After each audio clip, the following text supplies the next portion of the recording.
Giles Beckford joins us in the Auckland studio. Welcome, Giles. Thank you, John. Normally beaming in from Wellington, but this is what RNZ Plus will be like. You'll just transmogrify all around the place. As you know, I just morphed through the studio and I was here like Doctor Who or Star Trek or whatever it is that Very drops exciting. them in. This is the future we're looking at, Giles.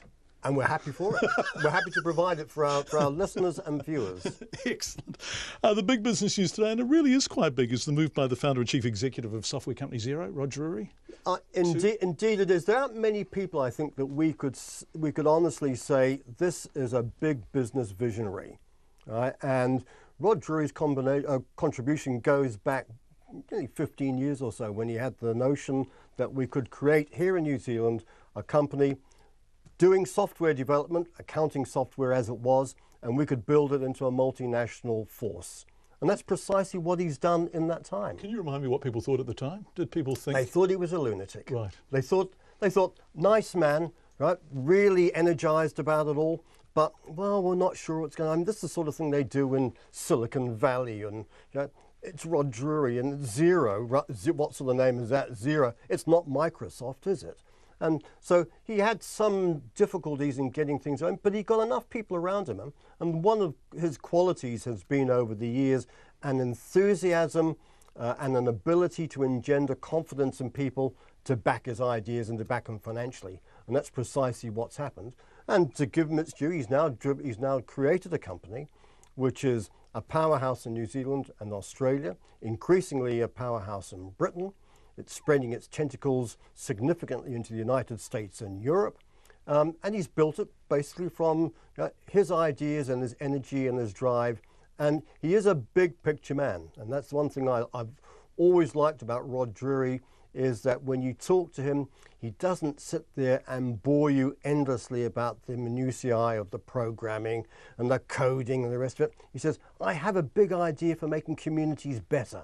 And he's just happy to talk about how he could, in fact, try and improve society as much as he's going to drive his business.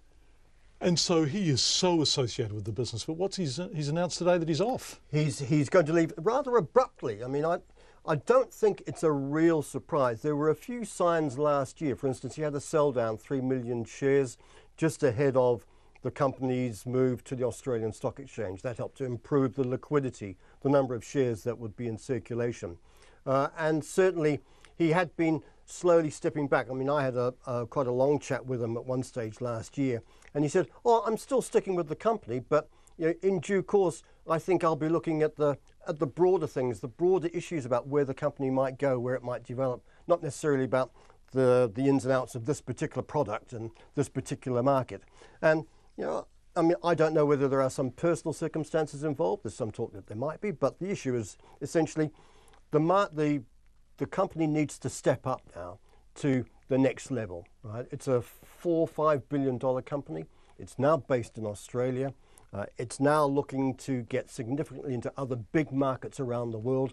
The Steve Jobs of this world, the Bill Gateses of this world, they didn't actually just sit there day in, day out at their desk ticking the expense claims.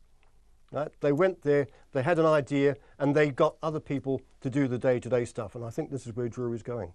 Right? And he's now put into the hands of a man, Steve Vamos, who's going to be the new chief executive from the 1st of April. And he's going to be the one to take the company, as they say, to the next level. And he's a man who's had experience with Apple, Microsoft in New Zealand and this part of the world. He's a director of Fletcher Building and a couple of other companies.